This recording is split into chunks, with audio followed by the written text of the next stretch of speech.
어떻게 하면 팔리는 글을 쓸 수 있을까? 아마 많은 분들이 이 질문 정말 많이 고민하고 계실 텐데요. 이번에 저희가 분석해 볼 주제가 바로 이겁니다. 보내주신 자료들을 보니까 와, 일본의 유명 마케팅 전문가죠. 간다마사노리의 전략부터 시작해서요. 고객 마음을 움직이는 여러 카피라이팅 기법들, 뭐 책 리뷰, 유튜브 영상까지 정말 흥미로운 게 많더라고요. 그래서 오늘 사람들이 도대체 왜 어떤 문구에는 자기도 모르게 클릭을 하고 또 어떤 문구는 그냥 휙 넘겨버리는지 그 뒤에 숨어있는 어떤 심리적인 설계도를 한번 파헤쳐 보려고 합니다. 이게 그냥 감으로 쓰는 게 아니더라고요. 아주 잘 짜인 구조의 힘에 대한 이야기입니다. 네, 정확합니다. 모든 자료를 딱 관통하는 핵심이 바로 그거였어요. 요즘 마케팅은 우리 제품 좋아요 이렇게 외치는 게 아니라는 거죠. 그게 아니라 혹시 이런 문제 없으세요? 라고 묻는 것에서 시작한다는 겁니다.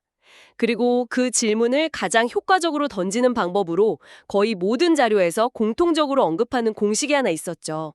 바로 파소나 법칙입니다. 오늘 이야기의 시작점으로 아주 좋을 것 같아요. 아, 그 파소나 법칙. 저도 자료 보면서 계속 나오길래 뭔가 했어요. 솔직히 처음 봤을 땐 그냥 그럴듯한 마케팅 용어 중 하나겠거니 했거든요. 우리가 보통 하는 문제 제기하고 해결책 제시하는 거랑 이게 근본적으로 다른 게 뭔가요? 왜 이게 그렇게 강력하다고들 하는 거죠? 그거 아주 좋은 질문입니다. 그 차이점이 바로 PSONA의 핵심이거든요. 이건 간다 마사노리가 정리한 건데 일종의 메시지 레시피라고 보시면 돼요. 고객의 감정이 흘러가는 순서에 아주 정확하게 맞춰 설계된 거죠. 첫 단계가 P, 그러니까 problem, 문제 제기입니다. 예를 들어 광고비는 계속 쓰는데 재구매 고객이 안 늘어서 고민이신가요? 이렇게요. 고객이 진짜 겪고 있는 문제를 정확히 짚어주는 거죠. 여기까지는 뭐 비슷해 보이죠? 네, 아직까지는 뭐 평범한 접근법 같아요. 진짜 차이는 바로 두 번째 단계부터 나옵니다. 바로 A, agitation. 우리말로는 문제 악화 혹은 감정 자극 단계입니다. 그 문제를 그냥 내버려 뒀을 때 어떻게 될지 그 고통을 아주 현실적으로 보여주면서 감정을 확 흔드는 거죠. 예를 들면 지금처럼 신규 고객에만 의존하다간 경기 나빠지면 매출 바로 반토막 날 수 있습니다. 이렇게요. 잠깐만요. 듣고 보니까 확실히 강력하긴 한데 한편으로는 이거 좀 위험해 보이는데요? 고객의 불안감을 일부러 자극하는 게 자칫하면 무슨 공포 마케팅이나 가스라이팅처럼 느껴질 수도 있잖아요. 그 선을 넘지 않으려면 어떻게 한다는 내용도 혹시 자료에 있었나요? 바로 그 지점이 이 법칙을 제대로 이해했느냐를 가르는 기준입니다. 자료들에서 공통적으로 강조하는 건 이 애지테이션이 협박이 되면 안 된다는 거예요. 깊은 공감에서 출발해야 한다는 거죠. 사장님이 이 문제를 얼마나 심각하게 느끼는지 저도 압니다. 그리고 이 문제가 해결 안 되면 어떤 미래가 펼쳐질지 저도 함께 걱정하고 있습니다. 이런 공감의 메시지가 그 밑에 깔려 있어야 하는 거죠. 그게 없으면 그냥 불안감 조장이 되고 말아요. 아, 그러니까 겁주는 것과 함께 걱정해 주는 것의 차이군요. 되게 미묘한데 결정적인 차이네요. 그렇죠. 그렇게 감정적인 공감대가 딱 형성된 다음에야 비로소 SO, 솔루션, 해결책이 등장합니다. 재구매와 소개를 자동으로 만드는 팬 고객 시스템을 도입해 보세요. 이 제안은 이제 단순한 광고가 아니라 이 고통스러운 상황을 벗어날 수 있는 동화줄처럼 느껴지게 되는 거죠. 와, 진짜 한편의 드라마 대본 같아요. 감정을 최고조로 끌어올렸다가 해결책을 딱 그리고 여기서 안 끝납니다. 다음은 N, narrowing down, 대상 한정입니다. 이번 프로젝트는 특별히 매장 10곳면 선정해서 1대1로 집중 컨설팅 해드립니다. 이렇게 대상이나 기간, 수령을 좁혀서 이거 내 얘긴데? 지금 놓치면 안 되겠다 하는 긴급성을 주는 거예요. 아, 희소성을 만드는 거군요. 맞습니다. 그리고 마지막이 A, 액션, 행동 촉구입니다. 지금 바로 아래 링크에서 무료 신단을 신청하세요.처럼 고객이 뭘 해야 할지 명확하고 쉽게 알려주면서 끝을 맺는 거죠. 확실히 다르네요. 제가 본 한 유튜브 영상에서 홈 트레이닝 서비스에 이 공식을 적용한 예시를 봤거든요. 시작이 이래요. 하루 종일 앉아 있다가 오늘도 그냥 소파에 누워버리셨나요? 와, 정말 제 얘기 같아서 깜짝 놀랐어요. 바로 그거죠. 이게 바로 P, 문제 제기인 거고 이어서 이대로 가다간 30대의 허리 디스크로 고생할 수 있습니다. 라고 하면 A, 감정 자극이 되는 거군요. 정확합니다. 고객의 심리적인 흐름이랑 딱 맞아떨어지기 때문에 강력한 힘을 발휘하는 겁니다. 다른 자료에 나온 심리학적 카피라이팅 7가지 법칙을 봐도요. 이 PASONA 법칙이 뭐 감정적 어필, 혜택 중심 메시지, 명확한 행동 유도 같은 핵심 원칙을 전부 다 담고 있는 뭐랄까 종합 선물 세트 같다는 걸 알 수 있죠. 근데 이 파소나 법칙만 보면 간다마 사노리라는 사람이 굉장히 기술적인 마케터 같다는 인상이 들거든요. 그런데 자료들을 좀 더 깊이 읽어보니까 오히려 그 반대인 것 같더라고요. 이 사람은 단기적인 판매 기술이 아니라 고객과의 관계를 만드는 데 훨씬 더 관심이 많은 것 같아요. 그가 추구한다는 작지만 강한 기업, 스몰 자이언트라는 목표가 그 증거겠죠? 맞습니다. 파소나는 결국 도구일 뿐이고요. 그 바탕에는 아주 단단한 경영 철학이 깔려 있습니다. 그가 말하는 작지만 강한 기업의 핵심은 그냥 돈 많이 버는 회사가 아니에요. 고객하고 깊은 신뢰관계를 맺어서 시장에서 대체 불가능한 존재가 되는 거죠. 그의 전략을 몇 가지로 요약해보면 이렇습니다. 첫째, 고객 만족을 넘어서 감동을 주는 경험을 만들어라. 둘째, 가격으로 경쟁하지 말고 차별화로 승부하라. 아, 제품이 아니라 회사 자체 팬이 되게 만들라는 거군요. 바로 그겁니다. 그리고 모든 걸 다 잘하려고 하지 말고 핵심 역량에 집중하라는 말도 하고요. 그 말도 인상 깊었어요. 우리 회사가 고객한테 줄 수 있는 가장 강력한 가치가 뭔지 명확히 하라는 거잖아요. 네. 그리고 마지막으로 단순히 수익을 내는 걸 넘어서 사회적 가치를 만들라고 강조합니다. 우리 회사의 존재가 이 사회에 어떤 좋은 영향을 미치는지 보여줄 때 고객은 단순한 소비자를 넘어서 든든한 지지자가 된다는 거죠.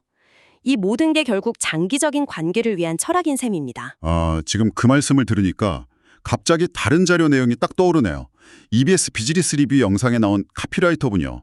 고객에게 구매의 계기를 만들어주려고 자기의 아주 사소한 경험을 활용한다고 했잖아요. 네네, 기억납니다. 예를 들면 티셔츠 목에 붙은 그 까슬까슬한 택 때문에 하루 종일 신경 쓰였던 그 미세한 불편함 같은 거요. 그게 바로 간다 마사노리가 말하는 고객의 마음의 소리를 듣는 아주 구체적인 방법이었군요. 철학과 실무가 이렇게 딱 연결되네요. 와, 완벽한 연결점입니다. 거창한 시장 조사가 아니라 그냥 내 삶의 디테일 속에서 고객의 불편함을 발견하는 것.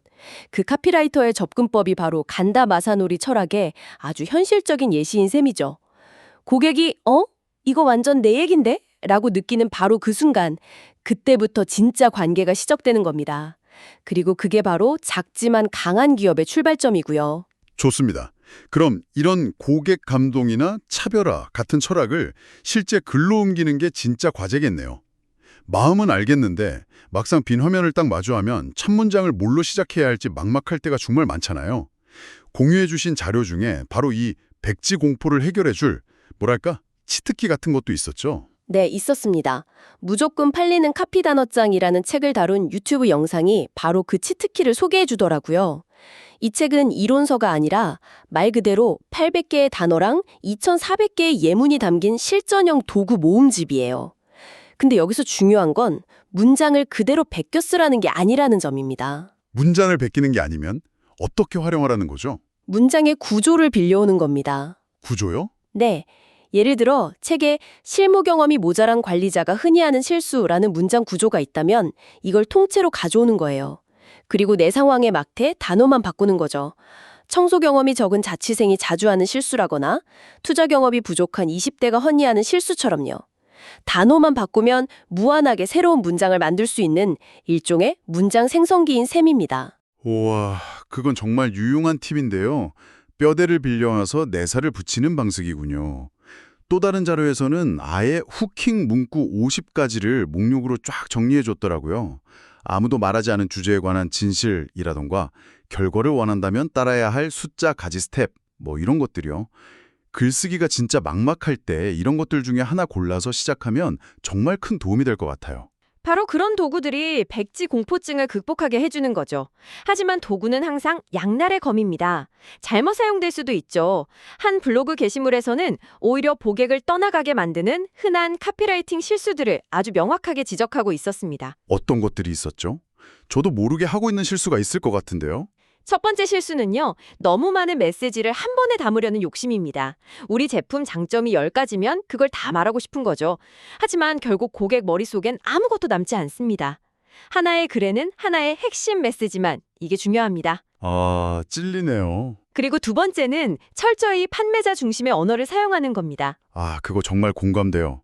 맨날 업계 최고의 기술력으로 탄생한 이렇게 시작하는데 그래서 그 기술력이 저한테 뭐가 좋은지는 끝까지 말을 안 해주더라고요. 정확합니다. 고객은 제품 스펙이 궁금한 게 아니에요. 그래서 내 삶이 어떻게 더 나아지는데 이 질문에 대한 답을 듣고 싶어 하죠. 세 번째 실수는 지나친 할인 강조입니다. 단기적으로는 효과가 있겠지만 장기적으로는 브랜드 가치를 갉아먹고 고객들이 저긴 세일할 때만 사는 브랜드 이렇게 인식하게 만들죠. 마지막 실수는 뭐였죠? 고객의 구매 여정을 전혀 고려하지 않는 겁니다. 우리 브랜드를 오늘 처음 본 사람이랑 장바구니에 물건을 담아두고 며칠째 고민하는 사람한테 똑같은 메시지를 던지는 거죠. 아, 처음 본 사람한테 곧바로 지금 바로 구매하세요 라고 외치는 건 길 가는 사람 붙잡고 다짜고짜 결혼하자고 하는 거나 마찬가지입니다. 듣고 보니까 이 실수들이 정말 명백해 보이는데 왜 똑똑한 마케터들조차 이걸 계속 반복하는 걸까요? 단기적인 성과에 대한 압박 때문일까요? 아니면 다른 구조적인 이유가 있는 걸까요? 제 생각엔 관점의 차이 때문인 것 같습니다. 마케터는 늘 제품 안에서 세상을 보지만 고객은 자신의 삶이라는 훨씬 더 큰 세상 속에서 제품을 바라보거든요. 그 간극을 잇는 순간 우리는 고객의 언어가 아닌 우리만의 언어로 이야기하게 되고 방금 말한 모든 실수를 저지르게 되는 거죠.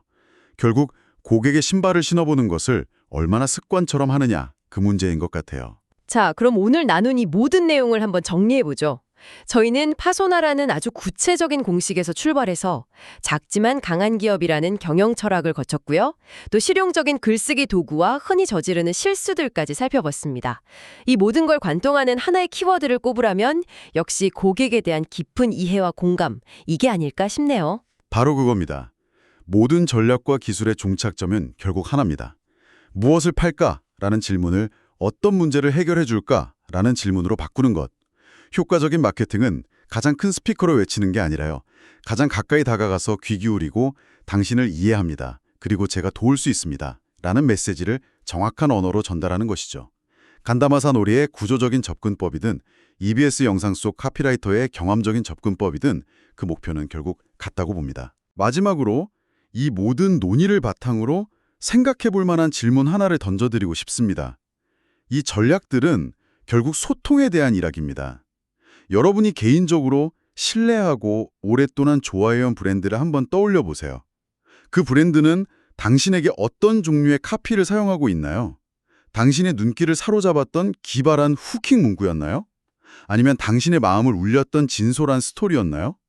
혹은 그저 아무 말 없이도 조용히 느껴지는 단단한 신뢰감이었나요? 어쩌면 가장 강력한 마케팅은 우리가 미처 마케팅이라고 인지하지도 못했지만 그냥 마음에 와닿았던 바로 그것일지도 모릅니다.